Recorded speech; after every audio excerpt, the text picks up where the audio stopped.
안녕하세요. 리얼제이입니다. 오늘은 아파트 콘도의 구매 장점과 단점에 대해서 알아볼 건데요.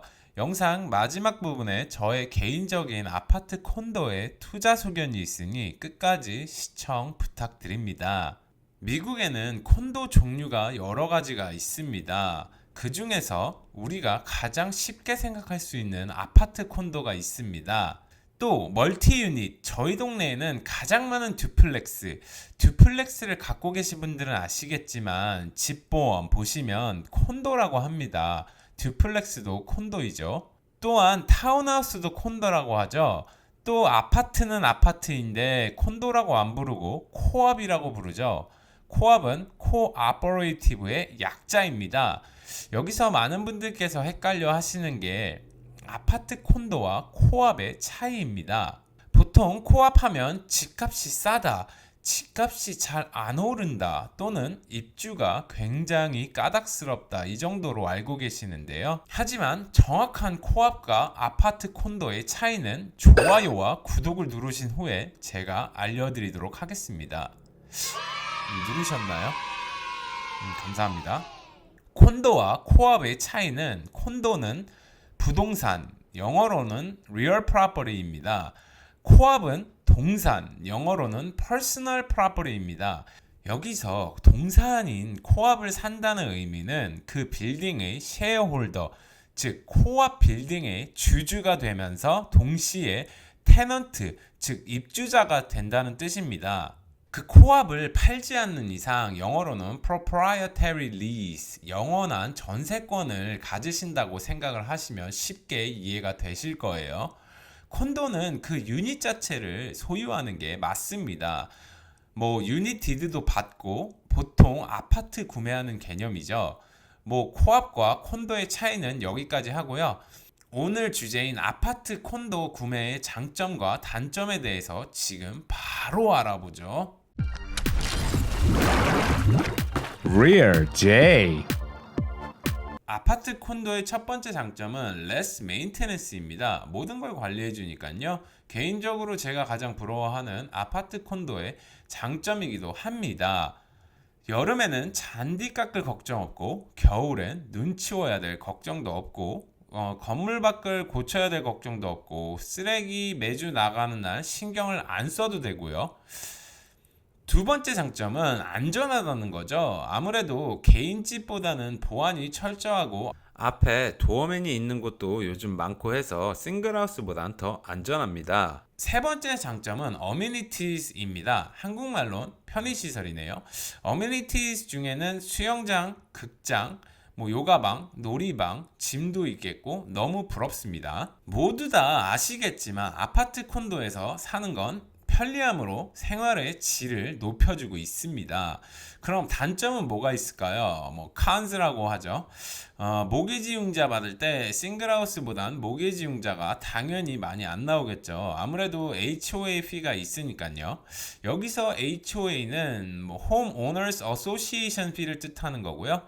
이건 아파트 관리비입니다. 미국에서는 HOA 피 또는 메인테넌스 피라고 많이 얘기합니다.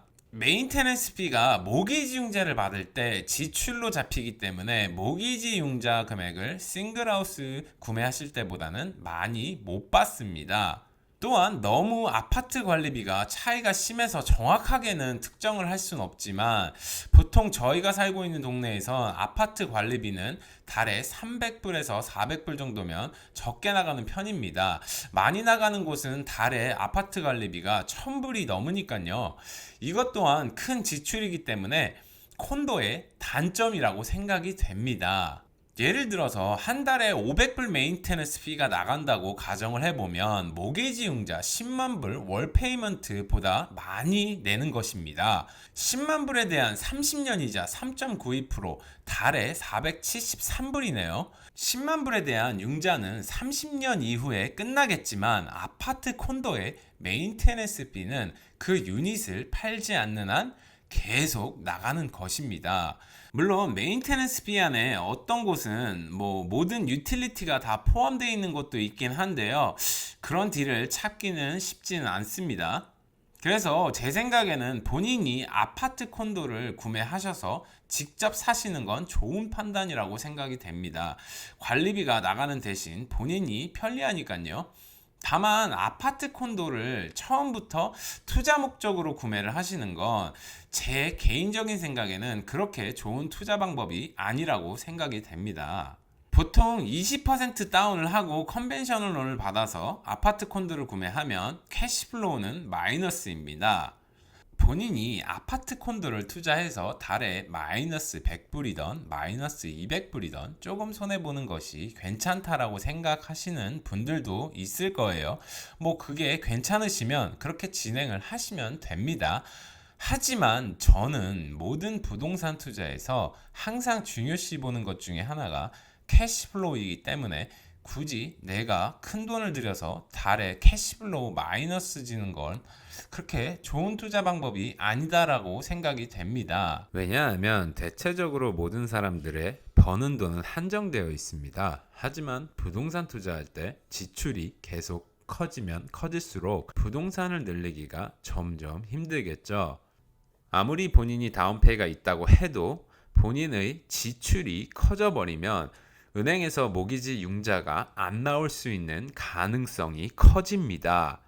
반면에 본인의 인컴이 늘어나면 늘어날수록 부동산을 늘리기가 쉬워진다는 소리입니다. 부동산을 늘릴 때 모기지 융자를 승인을 잘 받으시려면 인컴이 많아야 합니다.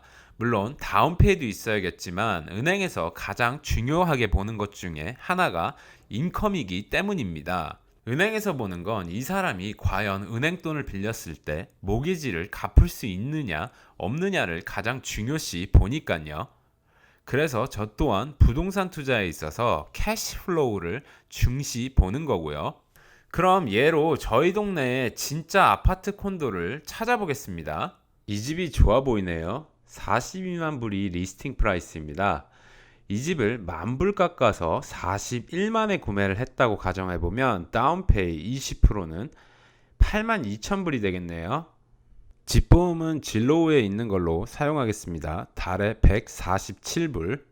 여기 보시면 진로우는 HOA fee가 나와 있진 않네요. 제가 보는 NJMLS에 들어가서 데이터를 다시 찾아보겠습니다.